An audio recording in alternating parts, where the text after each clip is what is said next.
Dr. Maribel, Yes. is that right? Contreras, welcome to the podcast. Thank you so much for taking the time to be here. And so everybody knows I screwed up and I didn't tell her this was not virtual. I was like, no, this is in person. So you came all the way from Upland. So I really appreciate that. You still made the time to come out here. So thank you. Thank you. Thank you for having me. Yeah. And you got to meet my family. I know. That was so nice. Yeah, which is pretty cool. You got to see my daughter. She got pretty big. I know. I remember when she was born. Yeah. It's so funny how we live like our lives vicariously through social media. Oh, yeah. And we don't know people, but we think we know people and we know parts of their lives. So it's kind of cool. It's like, oh, I know her. Yeah, she's a special little girl. She got big. Got to see my wife. She's about to pop. I know. Congratulations. Yeah, I'm super excited. Like, I'm really, really excited about that. Having my son who's going to be here. But all things I'm super thankful for and just feel blessed beyond what I deserve because I was a wild animal for quite some time. So, but You got anyway, tamed. yeah, I had to grow up quite a bit. But do you remember when we met actually? I don't. I don't either. I was trying to think back. And I'm like, dude, how did I meet this lady? You know what? I think it was at a church. Was it? I remember going to a church in Orange County somewhere. And I just remember a bunch of motorcyclists. And they were all sitting in the front wearing these jackets. Oh, the So- motorcycle vest. Yes. Okay, yes. yeah. So that's Men of Fire. I'm a part of that motorcycle. Yes. club, which So is- Men of Fire were there. yeah, that was actually our first annual First Responders Night of Hope. Okay. Yeah. So we did our third one this past year, but that's right. You were there. And I Yeah. think, was it Anthony? Anthony. Hmm. Yeah, it was such a great guy. Yeah. Such a good dude. But yeah, that's where we met. I was trying to remember. I'm like, dude, I don't even remember how I got this woman's number, but you're awesome. For a while, I thought you were City Valet. Then I was like, no, he's Orange County. No, he's LA County. And I was like, I don't even remember how I met him. And then I remembered that event. And then I remembered seeing you and just meeting you that day and exchanging numbers. I'm like, yeah, we'll meet up. And then, vicariously through social media here and there connecting. Well, what's really great is when you came to my house, I am that person who was the last one on the block to put their trash cans away after trash day. My wife told me, I'm thinking, oh my gosh, dude, I don't want to be those people. So I went out there real quick, put one trash can away, and I come around my truck, and you're standing there. You're like, hi. I ended up jumping like 5 feet. I was like, oh my God. That was a good intro to seeing you again. And I was like, oh my goodness, you're here. That was fast. I was like, damn, I combed my hair today. Yeah. You look great. No, you're fine. You're fine. I have that effect on people. People really like me. They're like, all right. Or they're like, oh, shit, she's here. Yeah. And they're, like trying to No, hide you're from me. So I was like, okay, you want to jump in the trash cans? I'll just wait here till you get out. But it's kind of funny because I'm the same way. Yeah, jumpy. No, the trash cans are Oh, the still trash outside. cans? Oh, I Trash love day it. was Monday. I love it. That was my bad. I'm like, oh my gosh. And of course, you saw me putting them away. I'm thinking, this is so embarrassing. I just got scared. She seen me put my trash cans away. Last person on the block, but it's all good. Well, I'm still the last person. I have 5, my defense, and 2 of them are still out. The 3, one by one. Why do you they have come in. 5 trash cans? I have a lot of trees, so I have 3 extra for trees and all that. So Oh, I see. yeah, Okay. I'm the Mexican with gardeners. Oh my gosh. I once worked with the firefighter, and he got in trouble, and he was like went viral for some inappropriate comments about Mexicans and fire and gardeners, and he's like, I'm a firefighter, and I said, hey, and he called me for help, and I said, hey, it was pretty messed up what you said. It's my dad right there you're talking shit about. And then he's just like, yeah. oh, I'm so sorry. And I said, I'm Mexican too. And I said, just kidding. And that moment where you see someone's about to break. Yeah. And I just had to cut a joke because at that moment he was suicidal. Oh my And goodness. I was like, okay, so all BS aside, serious stuff, like what happened was really serious. How are you doing? Yeah. And he's like, I'm not okay. And, social media, things spread pretty quickly, whether they're good or not so good. Ridiculously fast. And this was like a not so good event. And it just completely like took over his lives. People were outside. And, when you're in that position and, position of power, Yeah. we are, because people call us on their worst day. Yeah. So that's what therapists, I feel, in the type of therapist I am, have in common with first responders. They call you guys your worst day. You guys call us on your worst day. And I'm like, okay, today's his worst day of his life. Yeah. Well, Yeah. it's So trash cans, gardening, you know. we'll get right into that. Well, you bring up a good point, because I don't want to speak for most who are first responders, and as you know, and everyone listening, I've been a firefighter for in the fire service total of 21 years. Oh. Yeah, it's been a while, but most of us, I'll say me, like I didn't go see a therapist for probably 17 years. Right. And that stuff just stacks, all those bad things that you see. And of course, we call you when we're finally like at the end of our world, everything's going to be a disaster. Like, oh my God, help me, Oh my God. And I try to encourage a lot of firefighters I work with, like, it's okay to not be okay. It's better to go early and start doing therapy instead of waiting until it's, the last thing and you're at your wit's end and you have suicidal ideations and all that. So, you have I don't want to call it a clinic. Yeah. Is that what it's called? Is it a clinic? It's technically a treatment center. Treatment center. So okay. we are registered as a treatment center, but I look at it more like a wellness center. Okay. And we do a lot of preventative work. So it is life force recovery. And we're in the city of Upland. And it's kind of like in between different places. So I have people that come from like San Clemente, Long Beach, Whittier, Montebello, Claremont, Rancho. Wow, all the way to Upland. All the way to Upland. Because it's small, it's very, and that's why I say wellness center, because we try to take care of our people. So it's by first responders, for first responders. I'm the non-first responder one. I'm all, thank you guys for adopting me. Yeah. And they just kind of joke. They're like, okay, you're the main one here. And I'm like, well, they might come for me initially because it's the worst day, but then they stay because of everybody that's there, everybody that's been out in the field, whether they're police, retired captains. We have current firefighters that are there just volunteering their time, doing groups. Firefighters there volunteering. Mm-hmm. That's excellent. Yeah, most of us are volunteers that are there. Wow. And they give their time and the dedication. And most of them have had either like a situation that they're like, hey, like I waited, and then something happened. So please go get some type of help. And even though you don't feel like you need it, it's just wellness. Yeah. Right. So it's that unpacking the things before that backpack gets too heavy. Oh, you hit that on the head. Yeah. Perfect. And I think I've sat so many times, like during orientation, during like the cadets were training, and I've seen it. And, they all come in, they're like, I'm young, I can do this. And now they're a little older sometimes. And you come in with baggage and you come in with childhood stuff. You come in because you want to help initially. And then you start saying things, you're like, I'm fine. And then you notice, right, in the call that you look around like, okay, everyone else is fine. I'm not fine, but I'm not going to say I'm not fine. Yeah. Right. Because then what can happen if you're a police officer, your gun gets taken away, or if you're a firefighter, you get put on leave, or just so you're like, okay, no, I'm good, Cap. Everything's good. Right. And then till something happens, you're like, you're not good. Or worse, you do have a good career. You think you're fine, and then you retire, and then it's quiet. Right. That's that silence. Yeah. And then you're like, what do I do now?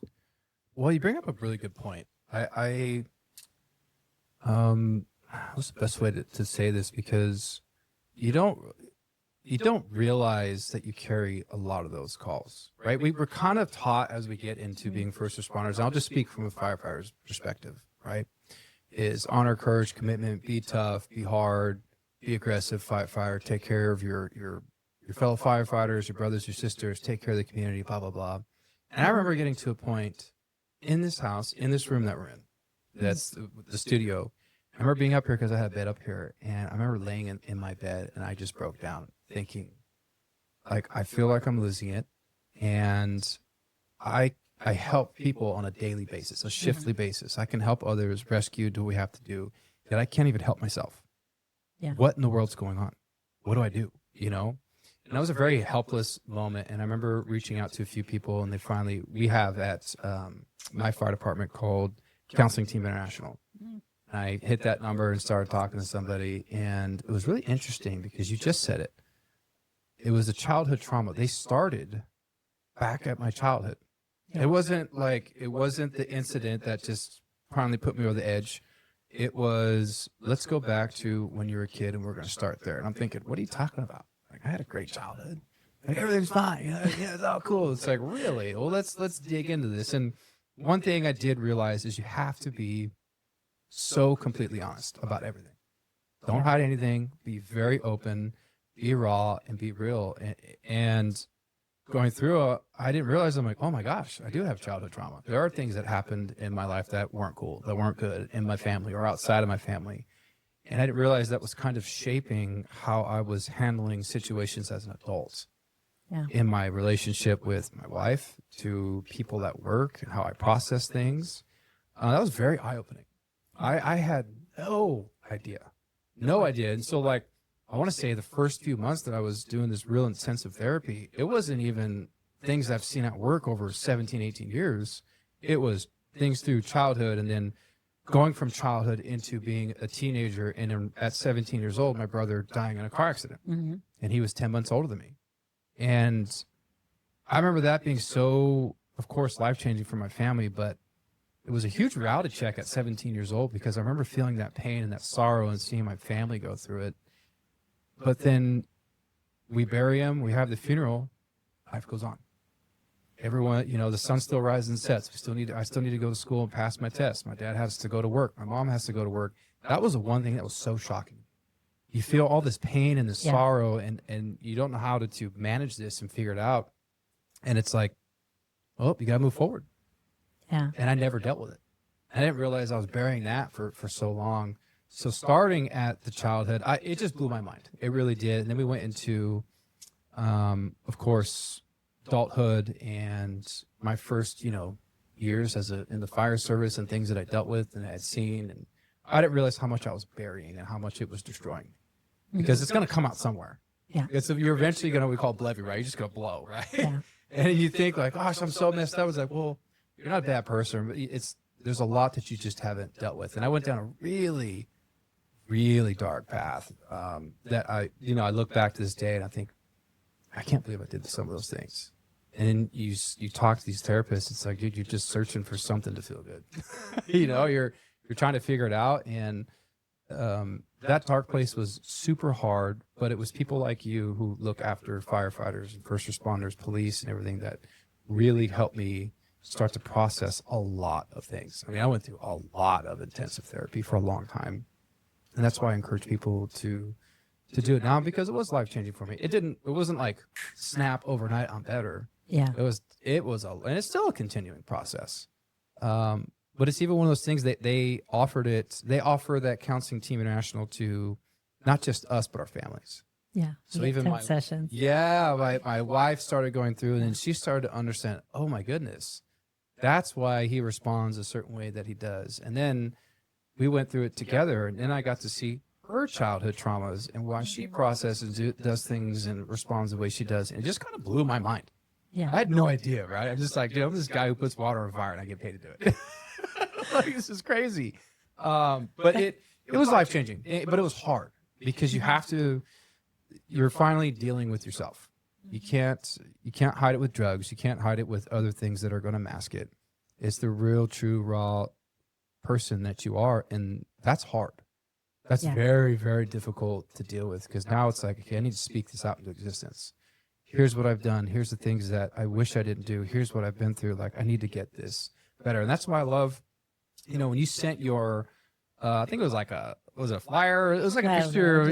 Yeah. I was like, let me just see what I can find quickly. 6 a.m. in the morning. Well, it's cool. It's Life Force Recovery in Upland, California. But right under that, it says, refuel your life force. Mm-hmm. Trauma-informed care for those who serve. Healing, strength, and hope. Refuel your life force. Can you kind of explain that a little bit? Because that stuck out to me. Yeah. So I've had this like pull for years, and I just didn't know what it was. And let me backtrack a bit. I didn't want to be a therapist, right? I was like, oh no, I'm just doing it because I want a promotion. I used to work for the city of LA, and I needed a master's, and that was like what the counselor said I was good at. And I really fought hard on not being a therapist.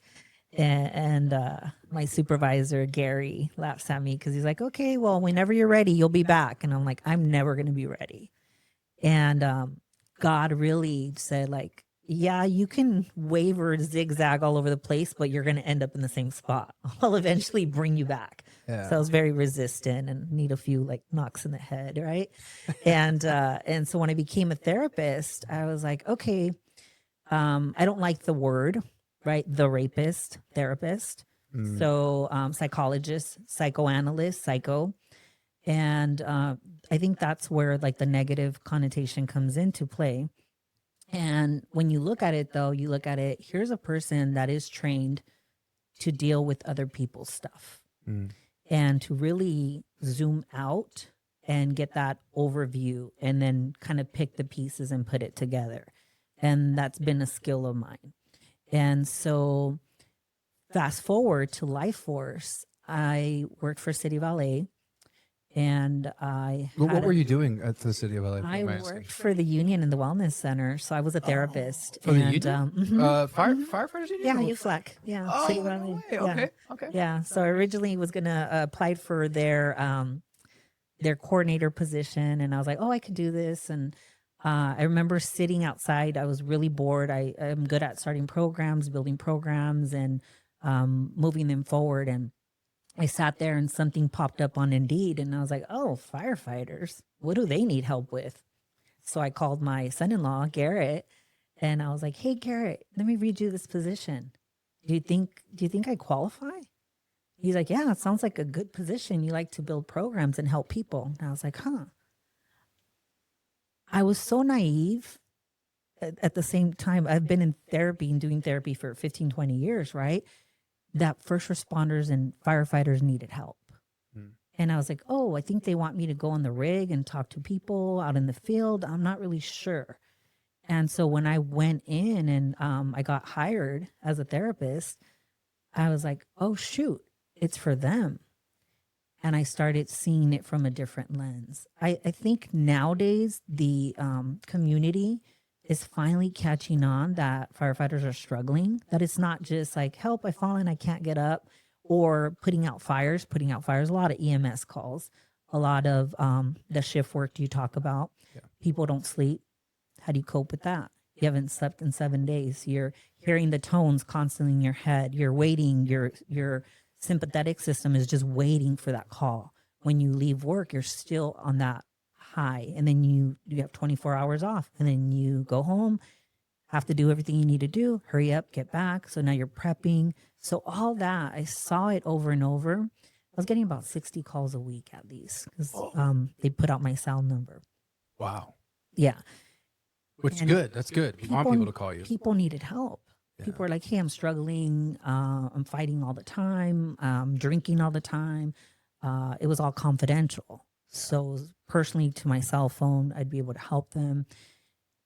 And I'm like, oh my gosh, this is such a soulless job.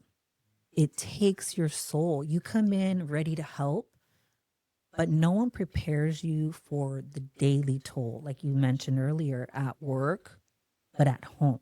So work, you're trained. You train 16, 12 weeks, 24 weeks, however long your training is nowadays. 6 weeks now because we need to get them in and get them out.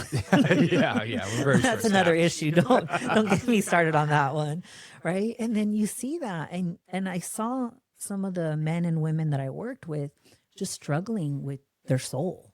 Yeah. So from my perspective, it was like if they can just bring their life force, that like that they once had, like what could they do with their lives? It's almost like that spark they used to have in their eye when they got into the career, and you're just like, gosh, we can do anything. We can, you know? That spark you see day 1, day 3, even when they graduate and they're like so excited. Yeah. And then you're talking to retirees and you're looking at them and they're like, I have nothing. My wife left me. My kids hate me. I've given all to this job. And next week's my last week. I'm going to hang up my jacket, and now what? You know, I've had this conversation quite a bit with quite a few fellow firefighters, and this job does take a lot from you. Yeah. Now, it's not a bad career. It's a good career, and it provides for a lot. Oh, yeah. But with that being said, you know, we get force hired where we can't go home because it's different than most jobs, right? Somebody calls out sick. It's not like that spot's not filled. Somebody needs to stay there and be on that rig, right? To serve our community and help people. And so we're getting stuck at work, not just, you know, our regular 48-hour shift. We're there for 72, 96, some are on a 120. Yeah. Just like we had this incident in Orange County with that hazmat. You get people who are out there for 5-6 days, been out there ever since it started. And that takes a toll on you. It wears on you after time because we're all doing it right when we work. We're exchanging our time for money, right? And we need the monies because we need to live. We need to pay for our food and insurance and all these things, right? But when's enough is enough? Because you also get offered overtime. So truly in the first responder career field, you can work as much as you want, which is good because you can build a life. But you're losing time that you'll never get back. You're the wear and tear on your body, not just physically, but mentally. And I say this quite often because I had this epiphany at one point. I'm thinking, where am I putting my time here? I'm working a lot, and I'm involved in my fire department. I'm doing all these things, but like at the end of the day, and this is not to sound morbid, but when I die, I can't even take any of this with me. Yeah. Right? The money, the accolades, the homes, everything that I have. Now, we should always do good with what we're given. I'm not saying just blow your money or be, you know, you don't want to be poor, whatever it may be, right? But there's that fine line of working enough, but also being home. Because that time with my daughter, I'll never get back. That time with my wife, I'll never get back. My daughter's only 1 year old once. She only has her first Christmas once, right? When she starts walking, that only happens one time. And there's many things I've missed because I've been stuck at work, whether it's my choice to work overtime or because I got force hired. And for a lot of personnel that I see, this job is their identity. And I have worked so hard to separate myself with that. And some people, good, bad, or indifferent, you know, they look at me like, oh, you're not a real fireman. You're not involved. You're not doing this. You're not sold out. It's like, hey, man, just because this isn't my identity doesn't mean I'm not sold out. I will come to work. I'll be a team player. I will do my job, and I will know my craft. When I go home, I go home. I want to be home, and I want to make sure I'm present for my family because I'll never get that time back. And that your time is so precious because really, we don't even know how much of it we have. That's the one thing you have no idea. I know. Right? And that's, again, I'm not trying to sound crazy or morbid, but the reality is we could wake up tomorrow, get in our car, and just like my brother, be driving down the street, get hit. That's it. It's over. Right? We get all these emails all the time for people who've passed away in our fire department who, He just retired, and 2 months later. Retired, or some of them, hey, he was a captain and he retired back in 1990 and this and that. It's like, I don't know who that is. I just delete the email, and that's not to be a jerk, but I'm like, okay. And I tell everyone, you're replaceable. This is a good job and you want to do well, but when you're gone, that's it. It's over. Now what? Right? And you wrapped your whole life into this identity and this career. And because you put so much of your time into it, now you don't have a family. Maybe your kids don't like you or they don't want to spend time with you, whatever it may be. Well, now what? Yeah. And I see so many of retired, our men and women that retire and they struggle. They have a super, super hard time. And I've worked on that so hard now. I'm like, okay, I started a family a little bit later in life. Okay, I'm 40 years old, barely having my second kid. My daughter's 19 months old.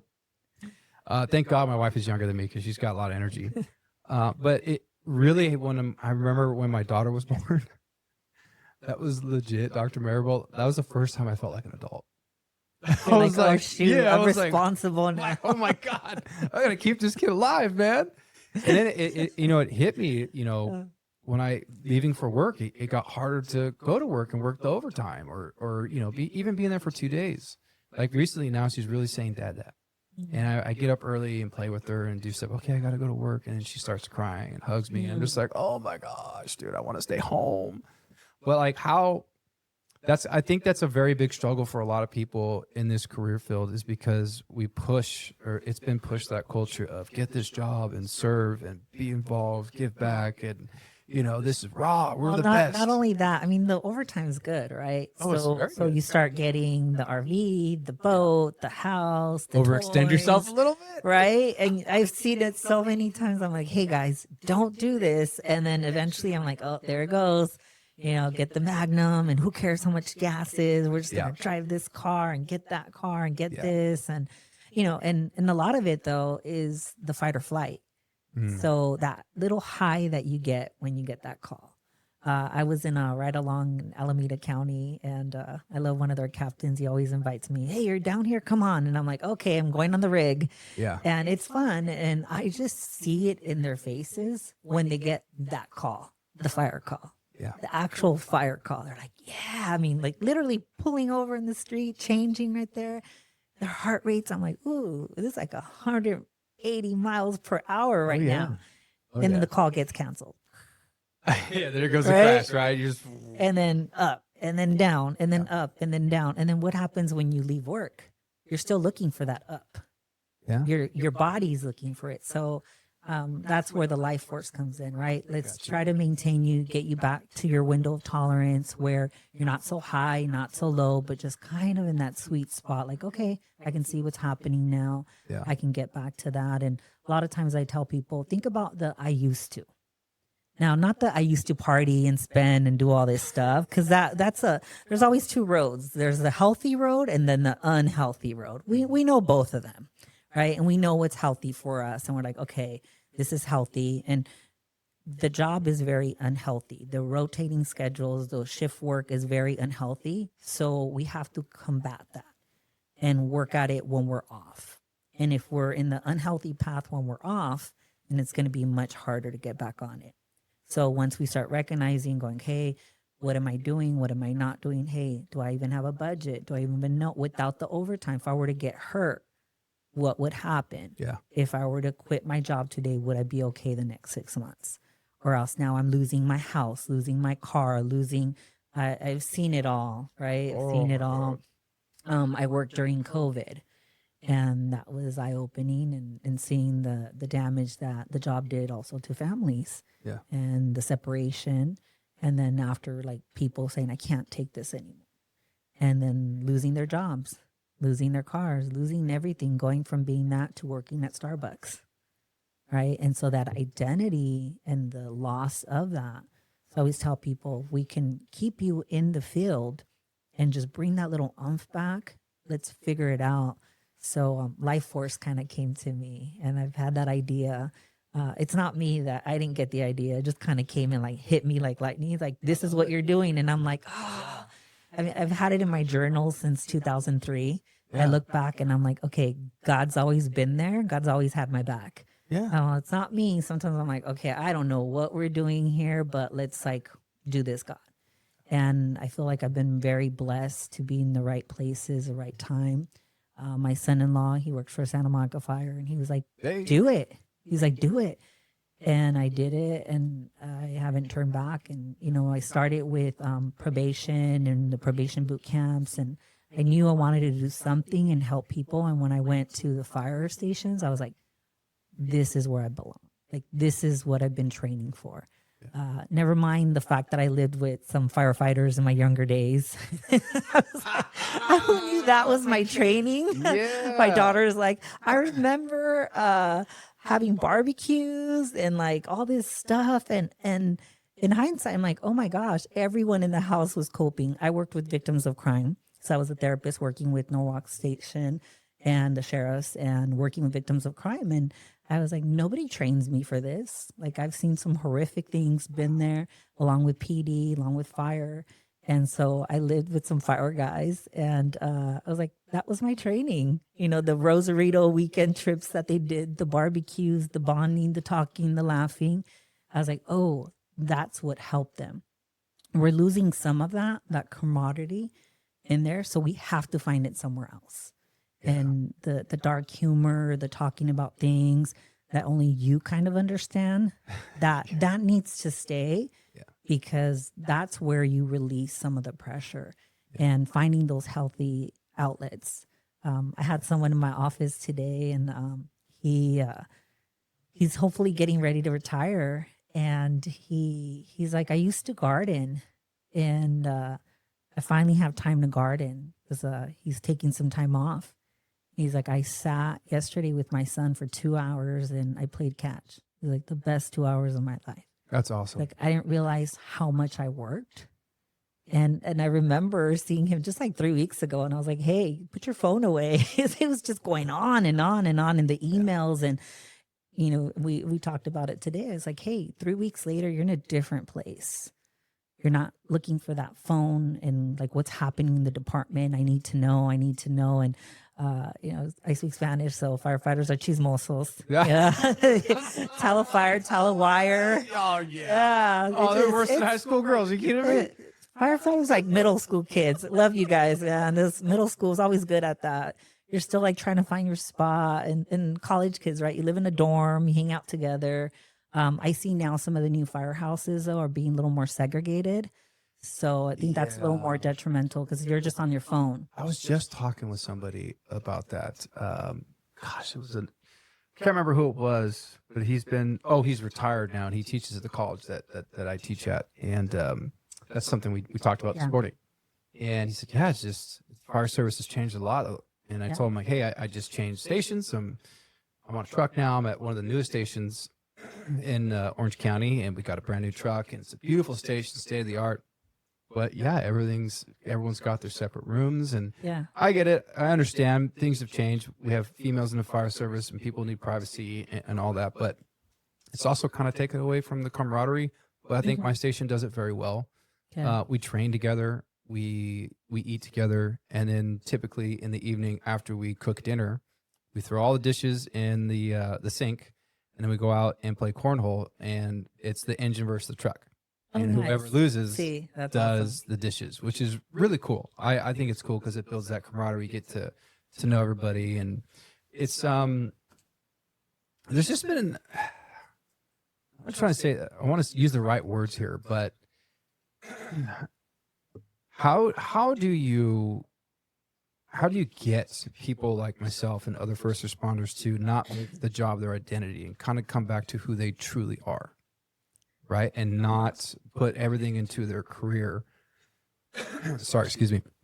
I'm still getting over being sick. I was sick for like 3 weeks. It was terrible. I don't know what happened, but yeah, I still got this cough. But how do you explain or talk to people when everything is just wrapped up in their career and their identity, and they don't realize like this career that you're in is good, but you don't realize it's tearing you down, but yet you're going back for more and more, and everything's wrapped up into this, and they're dealing with depression and drinking and addiction and divorces and all these things, and yet they keep going back to work. Of course they have to work, but now we pick up more overtime and more overtime and more overtime. Yeah, it's also work feels normal. Oh, so in my abnormal life, this is normal. This is the chaos. I'm in control. I know what I'm doing. Everything has a place. Everything has a number. There's a SOP for everything. When I go home, everything's out of control. When I'm alone, everything's out of control. And so it's before the out of control that we need to just start paying attention to what happens when we leave, because everything has a place at work. We don't have places at home. Look at us with our trash cans out. And we're like, oh, shoot, trash day was Monday. I love how you came up there like, I knew which house was yours. I did. I was like, okay, I didn't even see the flag till afterwards, but I can always spot the house, right? Yeah. Because you have to have it controlled. Oh, yeah. Everything's well manicured and looks good. Looks good. You stand outside, you go, yep, my house. Yeah. I had a house in my corner, and I knew, I was like, that guy's a fire.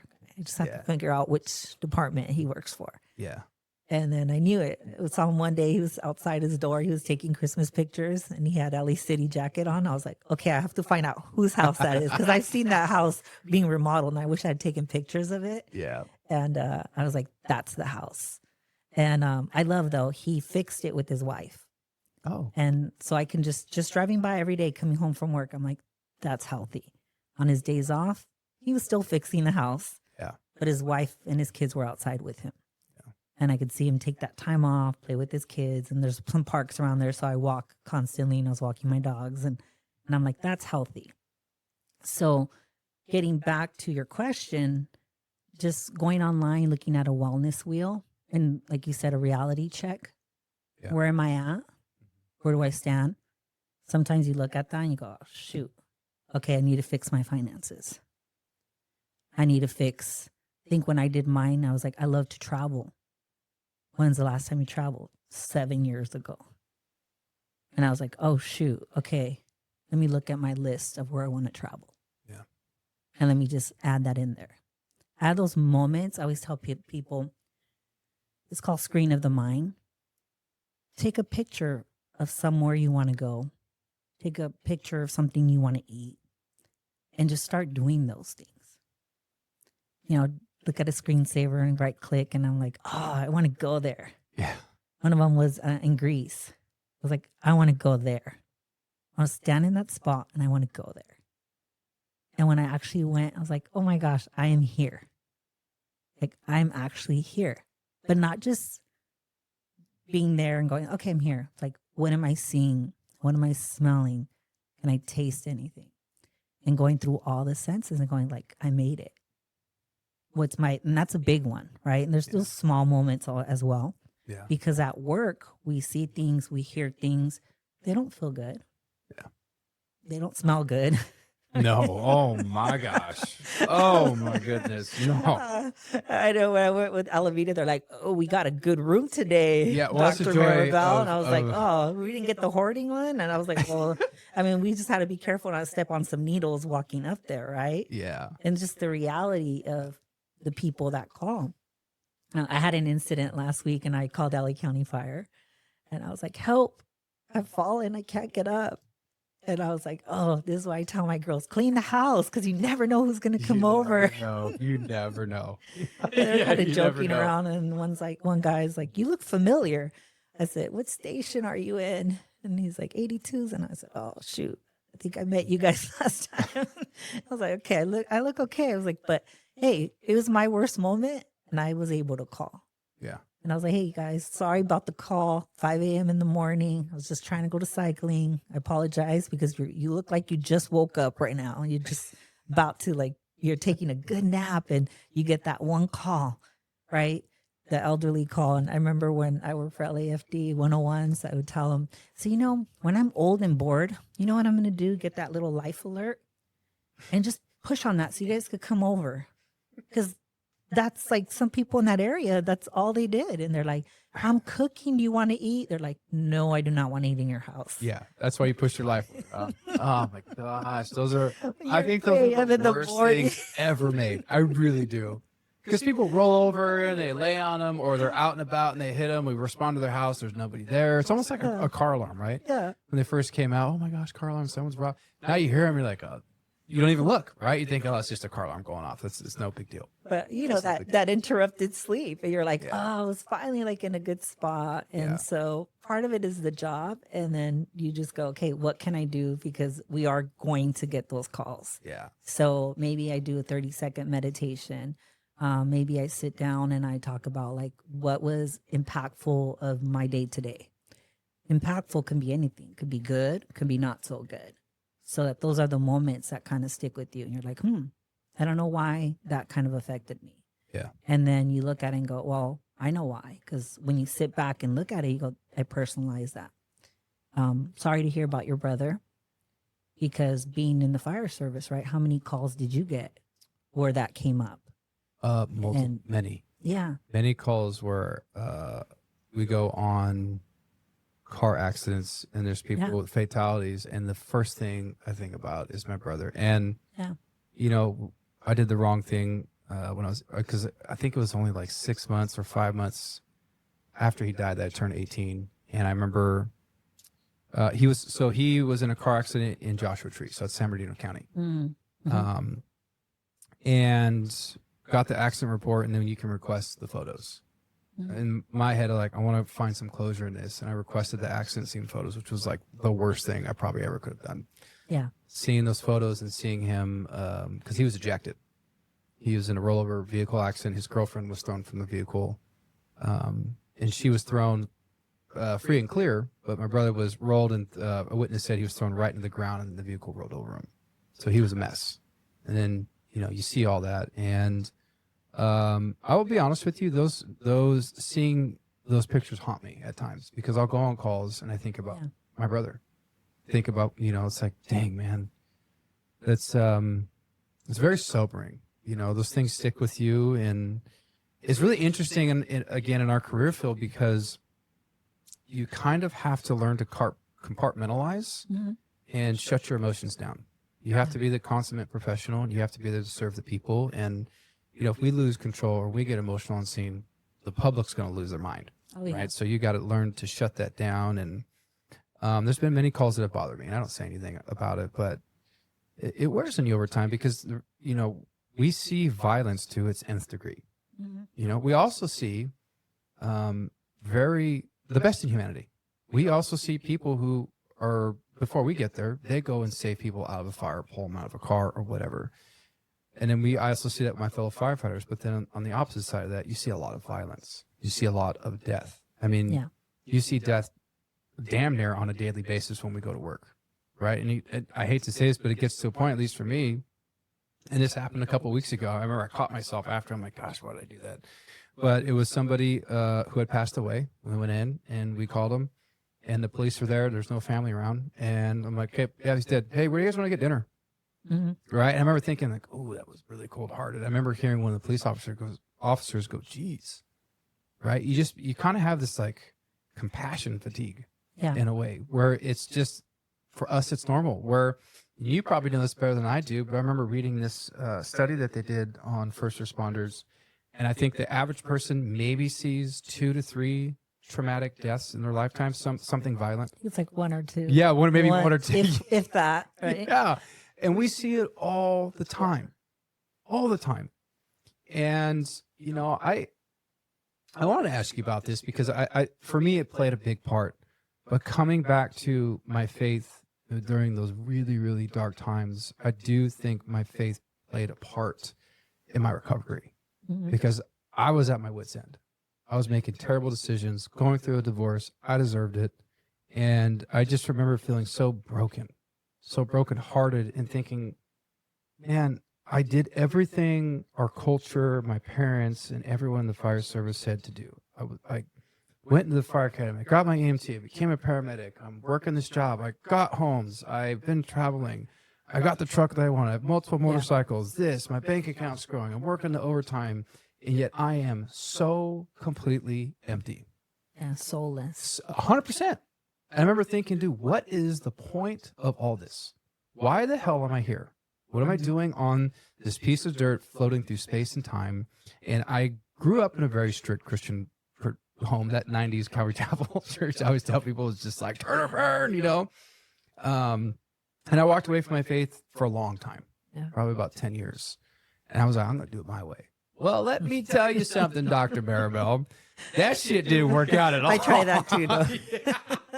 I mean, let's be real, right? It's fun for a moment, but there's a price to pay, right? You make good choices, you reap the benefit. You make bad choices, you're going to reap the consequences.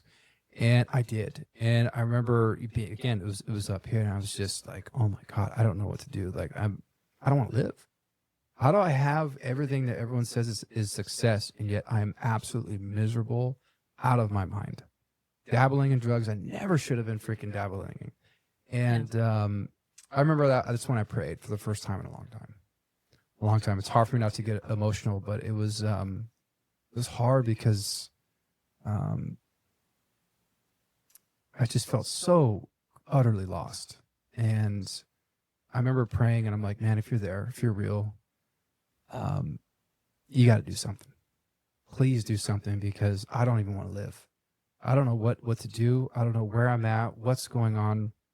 But if you truly are the Christ, the one who rose from the dead, and you died for me, and you said you're going to make a way, I need you to make a way right now. I need something. And I remember that was the first time in a long time that I slept really, really good, because sleep deprivation is huge. Yeah. Our sleep cycle was terribly off. Mm-hmm.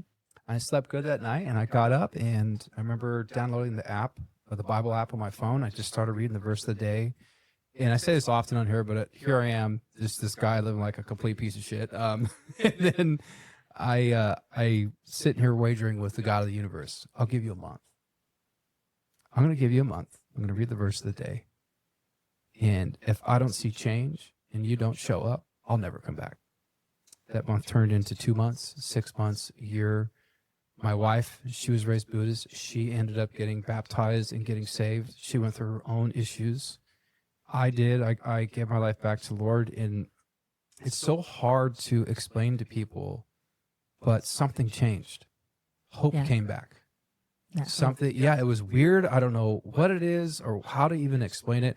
And I will say this, my faith is gritty. I still say stupid jokes. I still cuss every once in a while. It is what it is. The Lord Jesus forgives. Yeah, yes, he does. Thank you, Jesus. That's what my pastor says. Yeah, but that was the first time I can truly say in my life, like, Jesus felt real to me, because that's when I felt like this dude saved me. He came in and he made a way. It wasn't easy. It wasn't like snap of the fingers, I give my life to God and things get better. I still had to put the work in. Yeah. I still needed to change. I still needed to stop my bad habits. I still needed to go to therapy and do all these things. But it was like over time, it just started chipping away.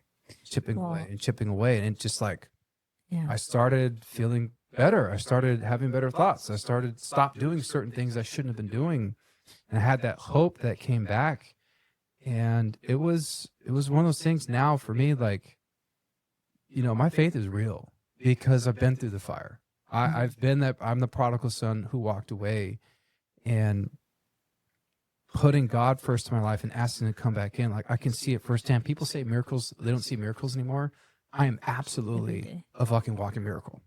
Straight up. There's no reason I should have the things that I have or have my family. Like, I was not a good person.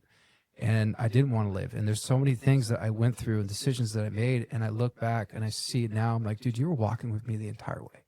You were just waiting for me. And it's humbling. It truly is humbling, because people always say, oh, how you doing? And I feel it. And I say this, I am blessed beyond what I freaking deserve.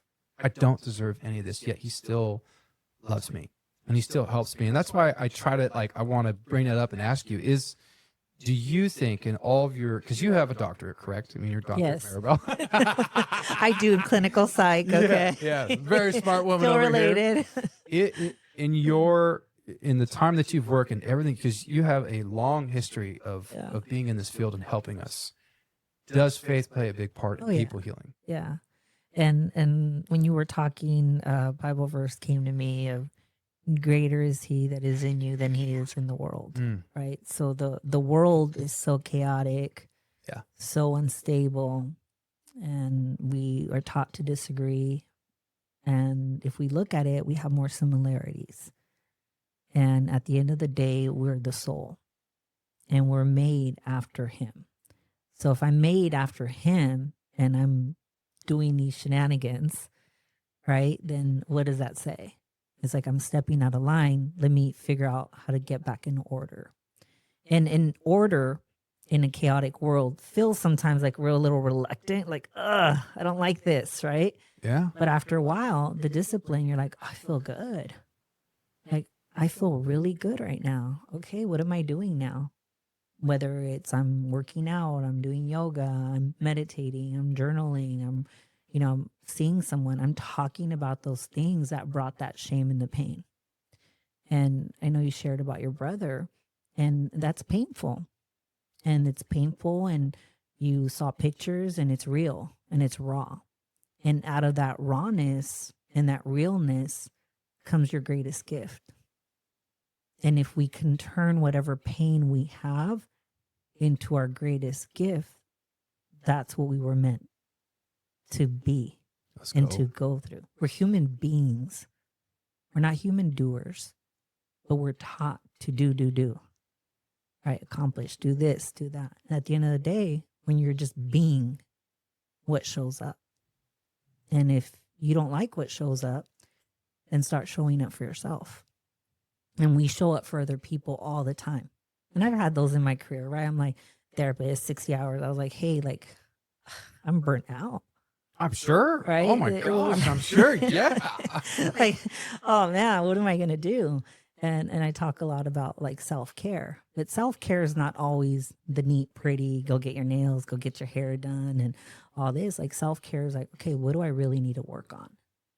And, I go to groups, I talk to my people, I see people and I'm like, hey, I need help with this. Hey, I need this guidance. I need this. I've been working on a book.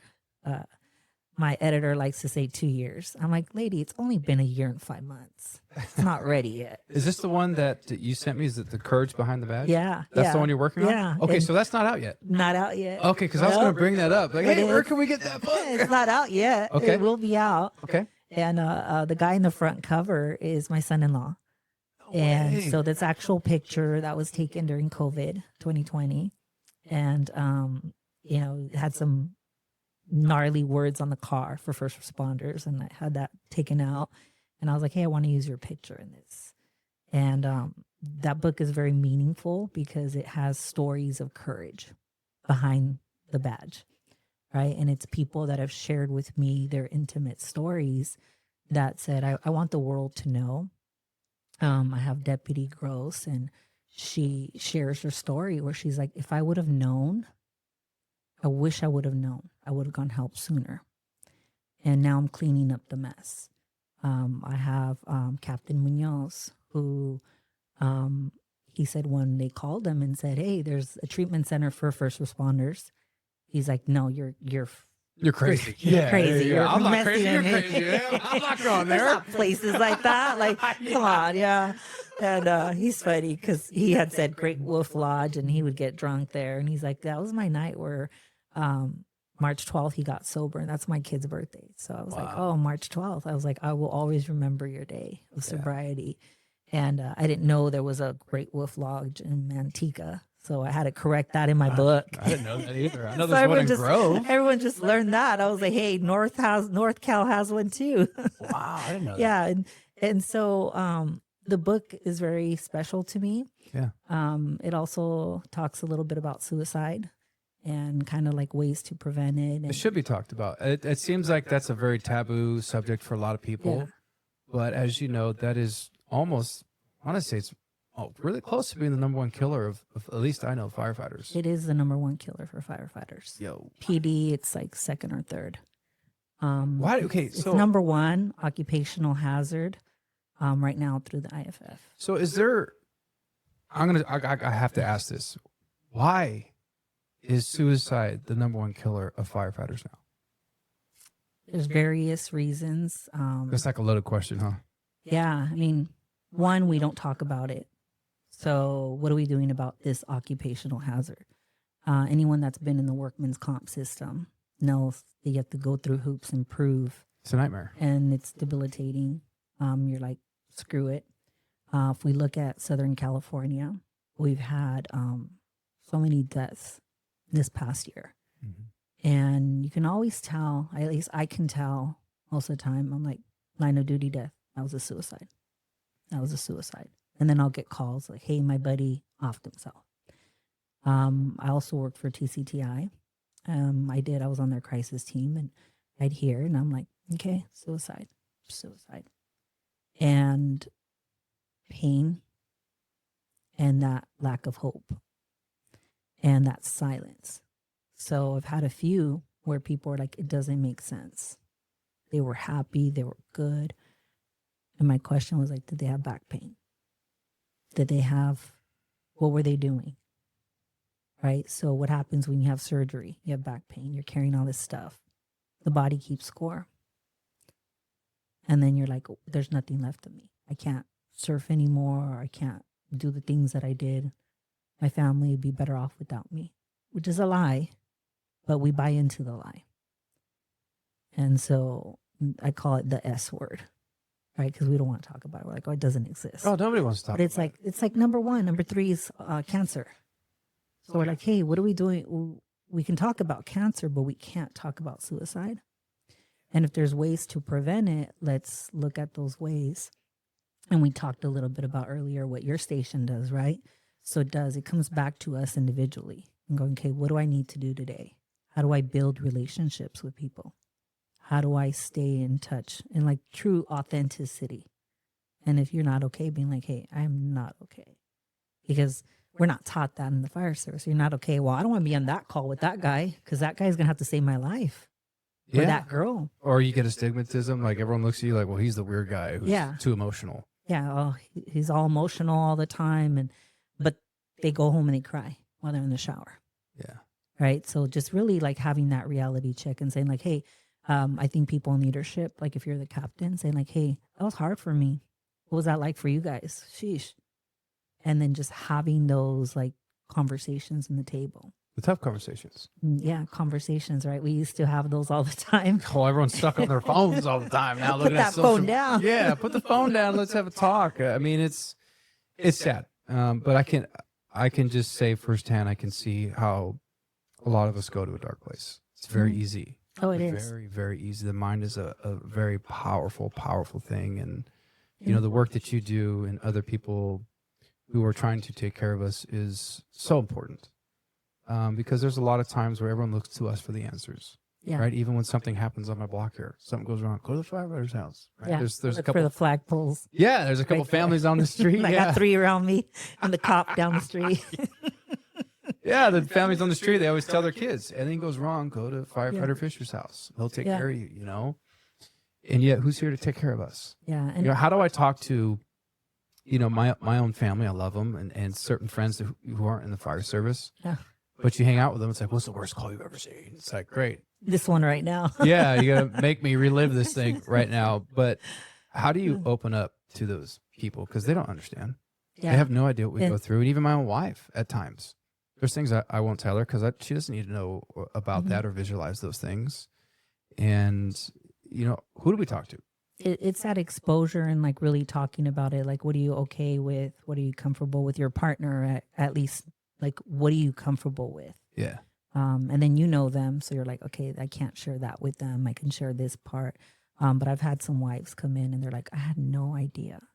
This is why he would go up to his room. I had no idea for years. Yeah. And so having those conversations, which are tough, that we need to start having. And then as far as like the public, right, your neighbors and people, I think the more we talk about it, the more they hear about firefighters, mental health wellness, parts of it, like having that conversation, like, hey, I know curiosity kind of takes us. However, you know, when we're asking those questions, that can be kind of tough for someone.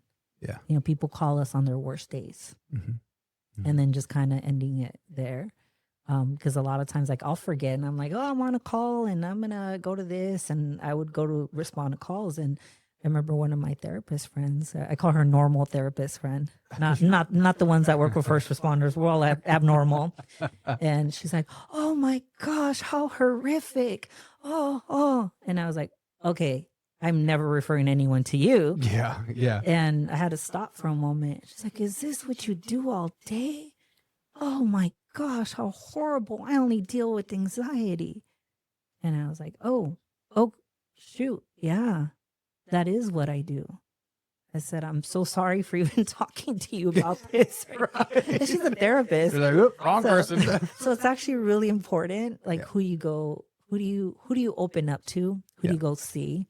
Do you see a culturally competent therapist? Yeah, someone you can trust. I think it's the biggest thing, at least for me, is having connections. Someone I know that I can trust with the worst part of me.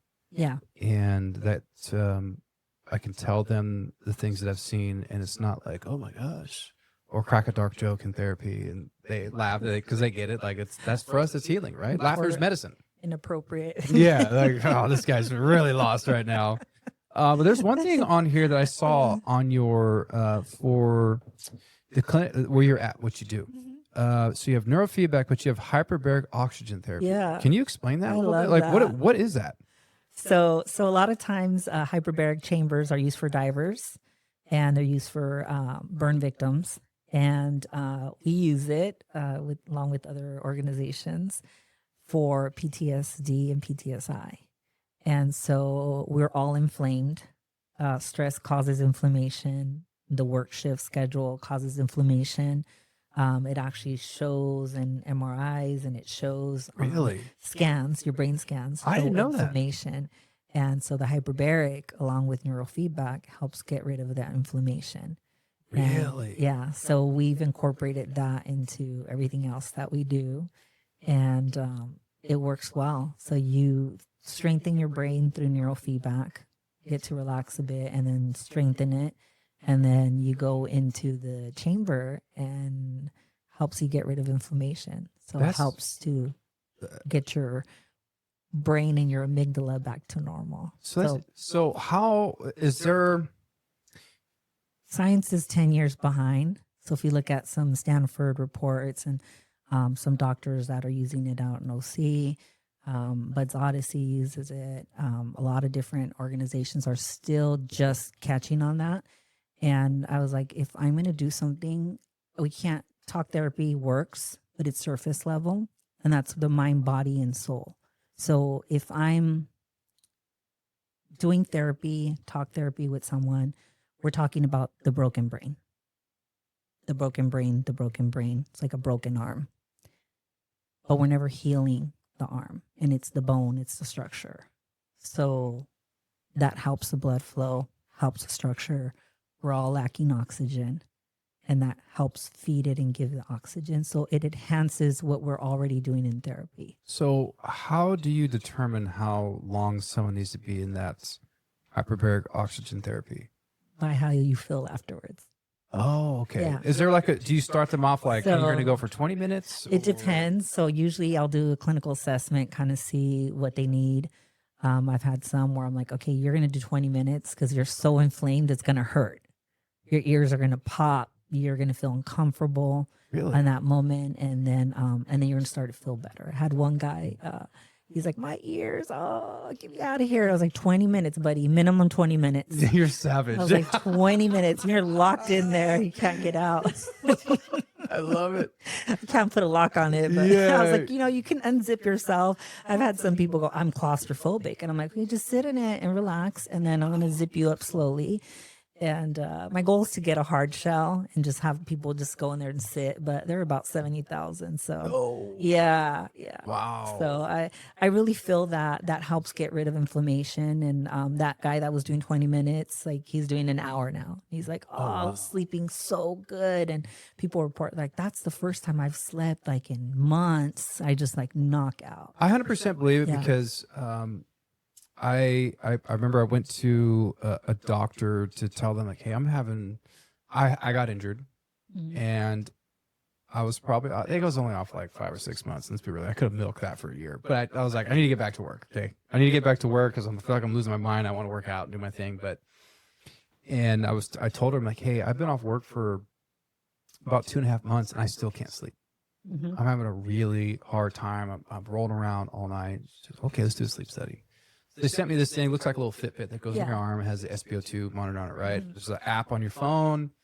And I was actually pretty impressed because it shows how you move, right? How you kind of like your sleeping position, how long you actually went into REM, when you snore. So it showed that I was sleeping only 3 hours a night, and an hour and a half of that I was snoring. And then my SpO2 would drop to like 38%. It was terrible. And she's like, you're killing yourself. You are not sleeping. This is really bad for you. And so she said, I'm gonna order you a CPAP. I'm like, yo, hold on a minute, dude. CPAP. I'm like, bro, I'm some 85-year-old overweight dude. Like, I don't need a CPAP. She's like, no, Tam, just trust me on this. Yeah, get some oxygen in that you brain. need to breathe. Yeah, like your body's not healing. You're not getting oxygen in your blood into your brain. And so insurance covered it. They got me a CPAP. First couple of nights was kind of weird to get used to, having this little mask on your face. And of course, like they have the settings. They put it on there for you after the sleep study. And by night 3 is the best sleep I've ever had. And I woke up not foggy. Yeah. I felt good. I was actually sleeping now finally 6 to 7 hours. I should probably be getting more than that, but even just getting 5 or 6 hours, I felt amazing. And so I still use a CPAP to this day. And I take it to work, and guys are like, dude, is that a CPAP in yours? Yeah. I'm like, 100%. Now dude. imagine when you go on a fire call and the oxygen, the toxins and everything, what that does to your brain. And so there's the physical element and the mental, the social element, right? So when you include them all in, Your amygdala is supposed to be the size of an almond. Most of the firefighters that I know probably have the size of a walnut because it's inflamed. And so you're in that sympathetic system constantly. And now there's some that are like, hey, I need to do self-care. I do this, I do that. I'm constantly trying to regulate it, but physically, the toll that it takes, right? So when we're able to use a hyperbaric chamber and try to bring it back down to the size and give you at least 1 hour of sleep. I've slept in there for like 2 hours. Wow. And I was like, oh man, I was sleeping for like an hour and a half in there. I was like, okay, I need to get out. So most of our clients get about 60 minutes. Sometimes I'll keep some in for 72. Hopefully one day I'll be able to put some studies together and like show how it works. And hopefully one day they'll be at the fire stations in between. But, hey, you're going to be on there for an hour before you go home. I gotta try that. Right? I have some. I gotta try that. They leave the shift and they're like, "Hey, on my way home, can I stop by?" And I'm like, "Yeah, okay. See you at 7 a.m. Yeah. And get you in there first so you can sleep, and then we'll do neurofeedback afterwards. And So strengthen it. for us, anyone who wants to go and do, you have the trauma therapy, neurofeedback, the hyperbaric chamber, piercing. If we want to do that with you, here's the big question. Does our insurance? Everyone's up. Does your insurance Right, cover come on, that? we all know you're cheap. Yeah. Oh my God. They're like, "Oh, if it's going to cost 100%. me," I'm like, "It'll cost you your copay." Yeah. Come on. 100%. If there's a need for it, right, we'll figure it out. But Yeah. usually we do accept insurance, and that's Okay. why I did make it a treatment center and not a wellness center. Okay. Wellness center would just be sitting there looking pretty, Yeah. because people are like, "Oh, I don't need that. I don't need it," right? Because we wait till we're falling apart completely, and then we're like, ugh. And usually somebody tells us, "Hey, you need to go," or mandates us to come in. I've known people and I'm like, "Hey, if you ever need it, let me know." "I don't need it. I don't need it." And then their wife, "Oh no, they need it." Or their buddy, "Hey, I had 3 guys and they're all calling on each other." I was like, "You guys are hilarious. Why don't you all just come in? Because you're calling me about him. He's calling me about you. Yeah. And I'm just getting all these calls." So because that hyperbaric chamber you have multiple? I have one right okay. now. The goal is to have a few. We have a very small clinic, but it's nice. And I have 2 neurofeedback machines, and the goal is to have 2 to 3 hyperbarics. And then as we expand, looking at different things. I might have to come try some of that. Yeah. Seriously, I really wanted to give that a You shot. I think should, that'd you be pretty should. rad to give to the hyperbaric chamber and neurofeedback. Now, I know we're getting close on time here. We kind of went over, but this is such a great conversation. I know this is happening with military, but microdosing mushrooms. Mhm. Do you see that as a positive? Can you talk about that? Is that kind of coming now into the realm of therapy and helping? We just actually talked about there's a Navy SEAL guy that does some ayahuasca stuff. Oh, And so, he's prepared for anything that could go down. yes, he is. yeah. He is. I'm all supportive of that with therapy that is supportive in that. If you go and you just do that, you're going to feel good for a while, but then what?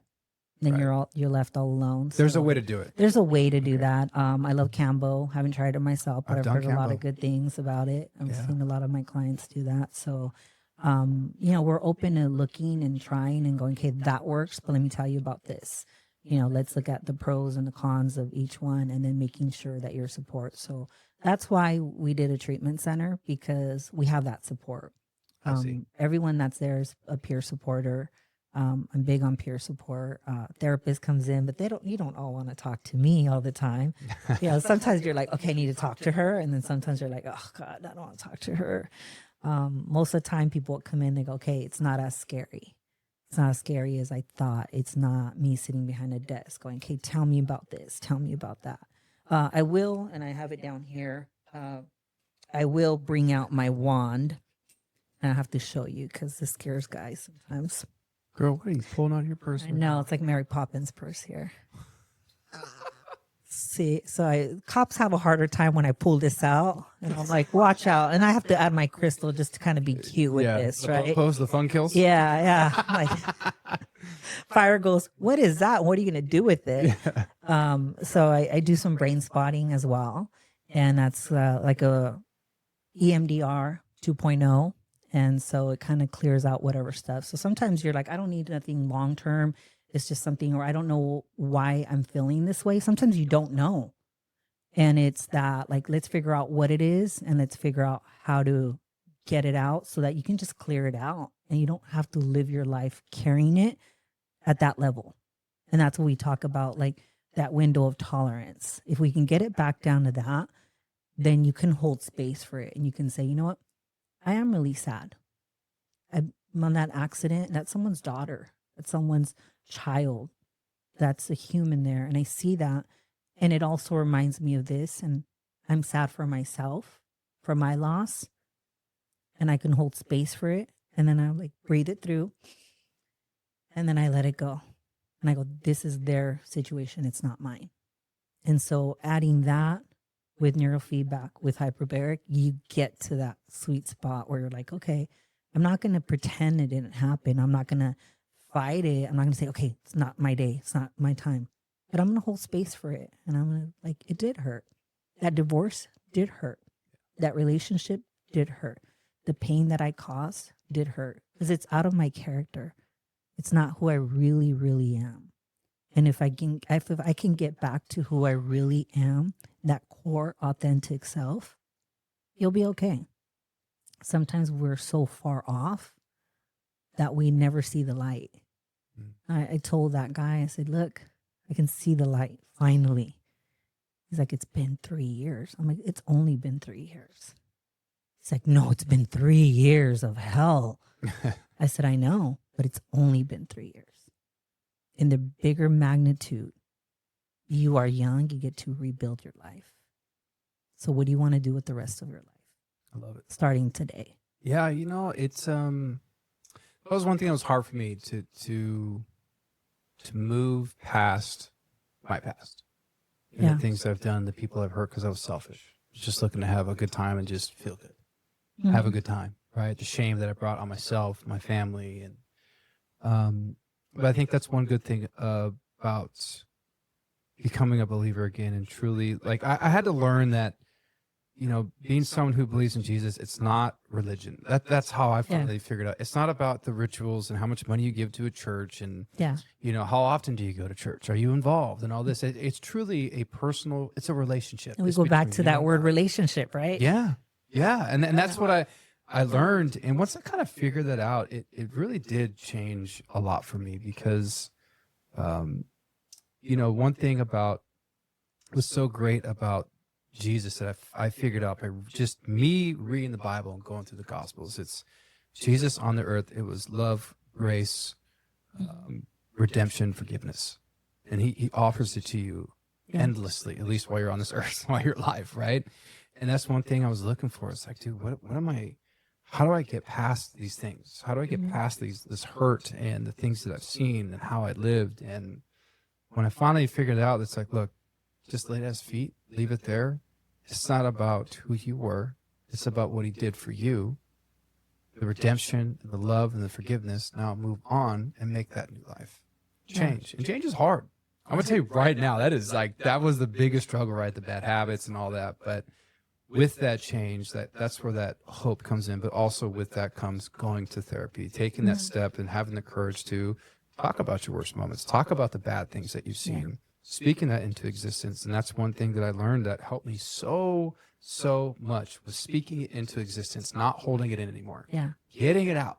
We're taught not to like hold on. Yeah. I'm like, dude, I got to let this go. Like, hey, here it is. Yeah. This is, and like people tell me so many things. I'm like, okay, it's not the first time I've heard that most of the time now. Right. And you're okay. You're not a bad person. Yeah, there's a verse that I hold so dear to my heart now, and it's Isaiah 43:2. When you go through deep waters, I'll be with you. Mm-hmm. And, I'm trying to get emotional, but it's so true. The world can turn their back on you. You can go through divorce. People can call you names, or you can make mistakes or whatever it may be. But reading that verse, man, that truly solidified it for me. Like, no matter where you go, who you've been, what you've done, I'm going to be with you. We're going to figure this out. You just got to lay your life down. It's almost like you said, it's like I had to lose control, like let go of control and lay it down at his feet. Be like, okay, I'm not doing this on my terms anymore. I need you to take over. I need you to help me and lead me in the right direction. I'm going to start making the right decisions and asking for help and doing what I need to do. But I need you to show up. And my goodness, did he ever. Am I perfect? Hell no. I am definitely not a perfect human being, but it's brought such a passion for fellow first responders and people who are struggling. And I could tell you, just off the top of my head, probably 12 to 14 people, first responders in the past 2 years that because I talk about this now on the podcast and at work, I'm so open about it, of what I've gone through, the mistakes that I've made, and how I've come out on top and triumphed. And I tell them, you just got to you need to not have control. You need to say, I need help. And I've gotten them to make the phone call and go into and I'm telling you, every single one of them said, I should have went to therapy sooner. Yeah. It was the best thing that I ever decided to do. And they did brain spotting, they did EMDR and all that.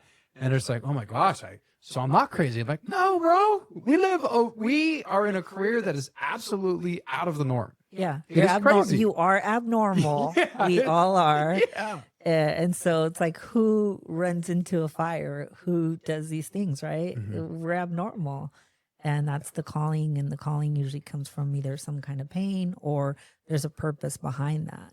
Yeah. And so if we can recognize and go, okay, for my job and who I am and what I do, this is just something that I can do. And there's free services. Yeah. It doesn't always have to cost money. Or it's also being true and saying like, hey, I'm suffering from PTSI. It's an injury, right? We call it disorder. That's just a classification, but it's an injury. And I'm going to have that. And it's just something that I do to help myself heal so I don't get to that moment of suicide. I don't get to that point where my brain is so inflamed that I can't think straight. Yeah. And so if we're able to get those right resources and the right help, then, might be us, we can do an assessment, kind of see, are you a good fit? And there's been others that have called me and I'm like, hey, we're not a good fit. You need this.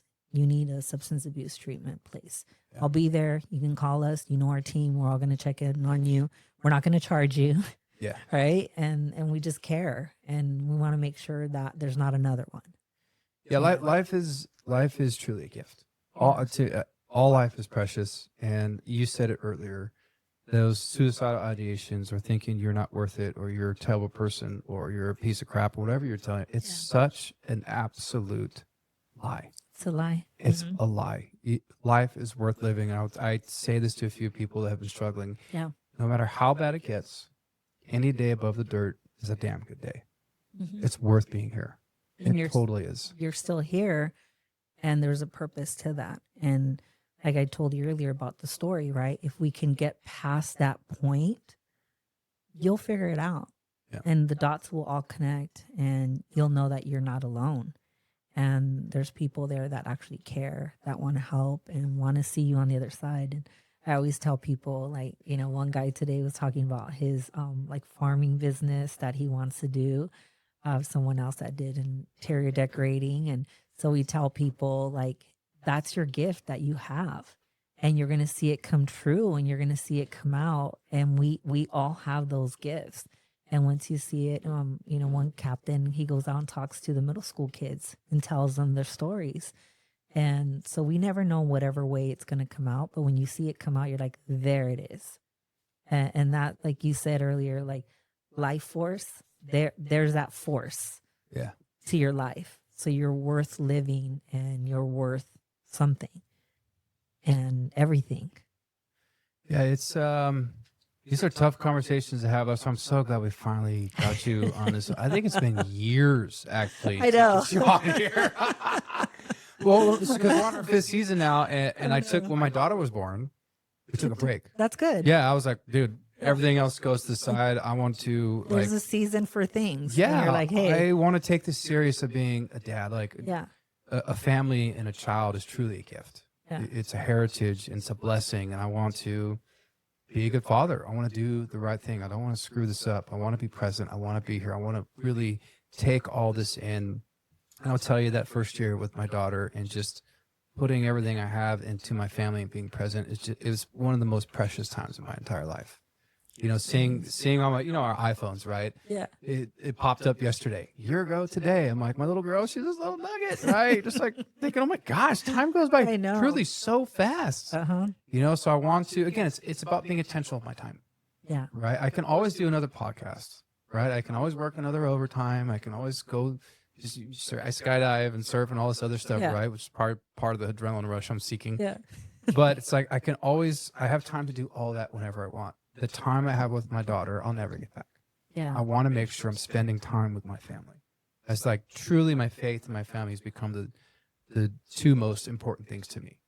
Not my identity of work or being a firefighter. Look at me, uniform, all this stuff. It's truly like I want to be here and be present. And so after that year, we're finally all right. Let's start the 5th season. And that's when we built this whole studio that you're in now. Yeah, it was a lot of work. It was a lot of work, especially running all these cables and trying to figure out this whole system because I do it all on my own. Yeah.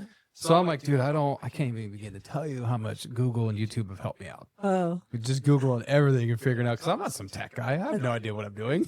Just figure it out. It's kind of like when we got the office, right? And I mean, I was like, oh, I have an office, and then someone's like, oh, sorry, your hyperbaric's too loud. I'm like, oh, okay. So, oh, sorry, you're too much electricity, and I'm like, oh gosh, come on. And I had to think about it, and I'm like, okay, it feels right. And I talked to my partner, and I said, it feels right, but what is it? And then I just sat back, and I'm like, okay, it's the devil. It's not like God's telling me persevere and keep going. And we got everything approved in November, and we didn't move in until February. Oh. Yeah. So we had some clients of ours that were like, hey, we're in La Habra. We're here this week. We're here right now. And they hung in there with us. And I remember when we got the keys, and I think that's the post that I made, or it's just an empty building. And we like sat there and were like, we did this. And I knew we were supposed to be in that city. I don't know why, still haven't figured out why, but I knew it. And I had told my daughter that day when I picked her up from school, I said, be nice to mom today. And the 17-year-olds, so just be nice to me. I said, it's been a really bad day. And, we just kind of were told today to move our stuff out, and I have people kind of waiting on me. So just be nice to me. And we were driving by, and she's like, what's the problem? I said, I don't know which office we're going to get. And I don't have an office in mind, and I don't know. And she looked to her right, and she's like, what about that place? They look like they have a lot of empty buildings. And my first thought was, oh, it's too expensive. That looks expensive. But it stuck with me. And then I go, I don't know. And I drove by the leasing office. I drive that street every day to go to the gym. And I finally pulled in one day. We looked online, and they were like super expensive, $10,000 expensive. What? Yeah. No, and I was like, I can't afford that. $10,000. Oh, right? goodness. I was like, can't see too many other clients, right? So I'm like, you know what? Let me just stop by. And I stopped by that day, and I talked to a lady, and she goes, someone moved out yesterday. The corner, I like corners, right? I can see everybody, can watch everything. Little trauma hypervigilance, but let's not talk about that right now, right? So I'm like, oh, really? And it was in our price range. She goes, they've been there for 30 years. They just moved out yesterday. 30 years. She goes, you're the first one to inquire if you want it put in the application. I was like, can I fill it out right now and pen and paper? And she's like, yes. So we did that. And I was like, hey, we can afford this. I think we can afford it. I hope we can afford it. I was like, you know what? It's ours. And that was November, right after Thanksgiving. Well, actually before Thanksgiving, because they got our application. Then the guy went on break. He went on vacation, on holiday. Of course. Right. And I was like, well, no one's working but us. Yeah. And December, sorry, I'm still not back. I think it was in the Philippines. So they take like a month or 2 months off. January, he's like, oh, it's yours if you want it. So we were thinking we're going to move in January 15th. And then he's like, well, at the end of the month. And then finally we're like, okay. And so we got it February 1st. Wow. And I was like, okay, that patience paid off. And just putting it out there, right? And that not giving up, because, there are times I'm just like, forget it. And I'm like, nope, it's supposed to happen. Yeah. And so we finally put the name up on the building. I was like, oh my gosh. And I'm so happy for you. That's so rad. Some things had to end. Like, some of my contracts ended. Had to leave TCTI, just other commitments. I was like, I don't have time and space. I was working on a book. I'm like, that's on hold, because I can only hold space for so much because I'm still a mom and a grandma. Yeah. And those are important parts of me. And so I was like, okay, God, show me the way. And so far, so good. I love it. I love our clients. Yeah. They're all good. We have very little. We're small but mighty. And everyone that comes here gets better. And that's the goal. And, you know, there's a lot of good people that come in, and they come in struggling, and they leave either still struggling physically sometimes with the back pain, just the wear and tear of not taking care of themselves. And they're like, I feel better. So the goal is to leave and feel better. And I feel good. I love going in. I'm like, this, like, I get paid to do this. Like, this is awesome. Like, well, really, it seems like that's what you're putting this earth for. I mean, this is the way I kind of think of it now. It is, I tell my wife this is like, I hope when I get to the end of my life, I will have impacted at least one person's life for good, to change through my struggles and the failures and the things that I've done, how I've triumphed and kind of rose from the ashes and changed who I was and who I am and done better. And I hope that can be an example to people. And I hope that's helped other first responders or somebody inspire them to try and change. If it's just one, then that's good enough for me. I think you've done more than that already. So I hope we're going to keep hoping that there's a lot more. I hope so. Right. And I love getting like, hey, thank yous, because sometimes I'm like, did I even help? And a lot of times when they come back and they're like, hey, thank you, I'm like, oh, awesome. Because I love helping first responders, because you're out there helping others. Yeah. And so the fact that I'm like, okay, I know the tools, I know this, I've been educated through the captains I work with, through the firefighters I work with, through my EMTs, through my police officers, through the line of duty desk, learning each and every time. I'm like, I'm humbled to be of service, and humbled to be allowed to even hear and share some of the stories. Yeah. Some of them are like, we have confidentiality, and some are like, I don't care. Everybody knows I see you. Everybody knows. I tell them, you're a little wacky. I'm like, really? Do you have to tell them? I'm like, I'm going to get my stick out and my crystals. Don't make me get out my essential oils now. Come on now, all right? I got that in my bag. Oh, my gosh. I always say, hey, there's a lot of soul, but there's also science behind it. Oh, yeah. And so I'm big on science. I want to see the facts. I want to know, like, don't bullshit me. I want to know where it's coming from. Yeah. And, here it is, right? And in the Bible as well, there's a lot of science in the Bible. And there's a lot when you look at it with mental health. I was raised in Christian household with my church members. And so I learned the Bible, learned the stories, I can tell you how many times suicide is mentioned in there. The stories of people in there. God chose people with stories that were hurt and struggling to change lives. Girl. Right? Like, that is the one thing, like me reading the Bible and figuring it out for myself, is I love that it doesn't hide the fact that these people were messed up. Yeah. And if you put them in today's standards, it's like a telenovela, right? Oh my God. The Bible's a telenovela. Yeah, or Korean drama. Oh, Korean drama. Yeah. You're talking like terrible people. Yeah. You really look at like terrible people, and Lord's like, I'm gonna use them. Yeah. Right. That's why I tell people, just read, like, the Bible doesn't hide that these people were screwed, and God still chose them. Yeah. And they still are like heroes of the faith, and they've done great things. And people are like, oh, she was born in Hawaiian Gardens. I'm like, I know, dude. I know you're from Norwalk, okay?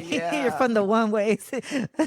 I know one of the guys at LA City Fire, he's like, oh, man, you're from Hawaiian Gardens. I'm like, oh, man, you're from Norwalk. Yeah. I'm like, okay, what are we going to do here? Throw down? He's like, okay. I'm like, well, you're the one that brought it up. Yeah. Like, he just asked me. He wanted to know where I was, where I lived, where I grew up.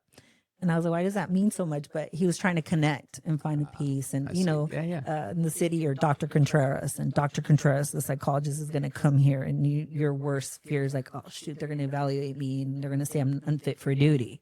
Yeah. And then when I showed up, he's like, oh, it's you, Dr. Maribel. Oh, I'm like, oh, it's you. Like, what do you mean by it's just me? Is that what you think of me? I was like, it's okay. Because at the end of the day, I try to keep it real. Yeah. In the relationship. And like, okay, let's figure out what we need. And how we can get your needs met and get you to that better place, whatever that is for you. Well, Dr. Maribel, thank you so much for coming on we went way over time, but I was like, I'm on top of this. She's awesome. You're amazing. Thank you. What you're doing is very important. Thank You're you. truly having an impact, and I have a huge heart for first responders. I'm actually on the board of a nonprofit that is for female first responders and takes them on retreats who are suffering from PTSD and stuff like that.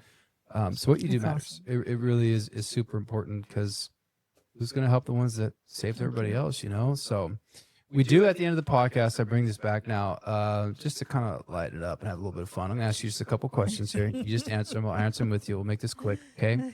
These are called Answer the Internet. Nothing inappropriate. I don't do that. Okay. So your first question, okay?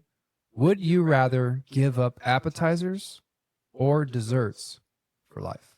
Oh, desserts. Really? Yeah, I love cheese. Oh, Chips and salsa. yeah.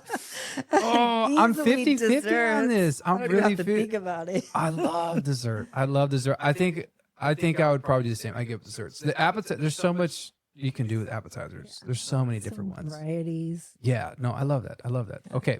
Do you karaoke? I do. Oh, stop. Okay. This is just for you. Okay. So Don't make me do that right now. No. what is your number one song for karaoke? Oh my What gosh. do you got? Any ranchera Spanish song? Don't make me sing Chalino now. Nieves de Enero from Chalino. Oh my God, I freaking love it. Or La Chona. Hey, good. Mine is My Girl. Oh, I love I that one. always sing My I Girl. can't sing that one, the pitch. Oh my goodness, I nailed that. I always get a free drink when I sing that one. Okay, okay. So the last one. Let's see here. Let me see here. Okay. What? You ready for this? Okay, I already know this for a fact. Yeah, take your Are you sip. ready Okay. for this? Yeah, look at that mug. Take that plug. Let's Go Podcast. Subscribe, like, Let's go. share. Yeah. Let's go podcast. Okay, your last question. Here it is. What is the one food you could eat for the rest of your life? Oh, that's easy. Chicken. Chicken? Okay, chicken. Simple. Keep it simple. Oh, mine's actually very simple. It's chicken nuggets.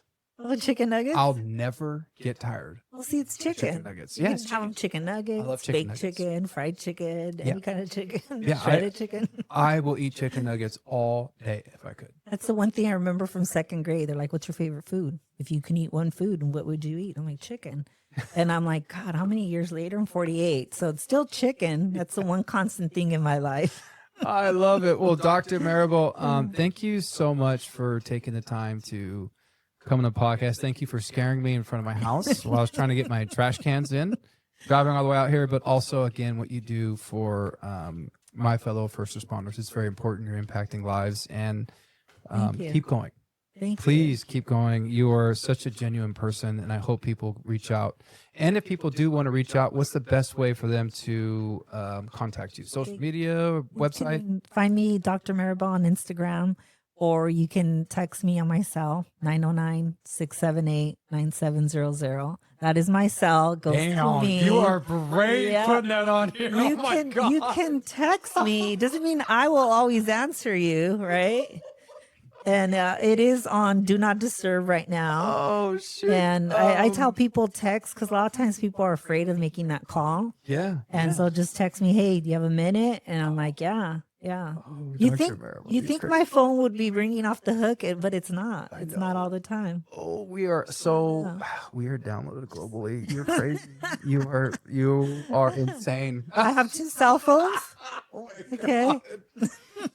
Okay, you put it out there. I put it No, out. it's cool. It's public. Yeah, it is what it is. It's No, I my saw it. therapy number. It's Yeah. public. It's out there. And there's no hiding it. If you want to find me, you know, you can look me up and everything's there. I love it. And then also, maybe you know or don't know, but your book.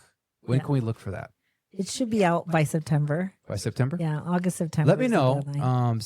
Shoot me a text or whatever, and I will. I'll put together an ad for you on here and talk about it and put a Awesome. plug in for you, and we'll put it out there for you too to Thank help you you. out. And then your son-in-law works for Santa Monica, Yeah, Santa Monica Fire. so he doesn't fight any fire. I'm sorry, bro. I had to do it. I had to do it, dude. My guy, I had to do it. Santa Monica Fire. You know what else is coming together? Just like you guys got my firefighter. No, that's so Or a awesome. fireman. Oh, man, we can't say firewoman. that anymore. Fireman's sexist. We can't say that word. I always know when someone calls me and says, I'm a fireman, I'm like, okay, I have to be a little political correct and be 5 minutes early because the Yeah. guy's going to be like, you were late. You were right on time. You Super were late. serious. Well, hey, at the end of this podcast, we always do a let's go on the count of 3. Are you ready? Yeah. Let's do this. By the way, you're coming back. You have no choice. Appreciate you being here. Okay, you ready? Let's Yeah. go on 3. 1, 2, 3. Let's go. Bye, everybody.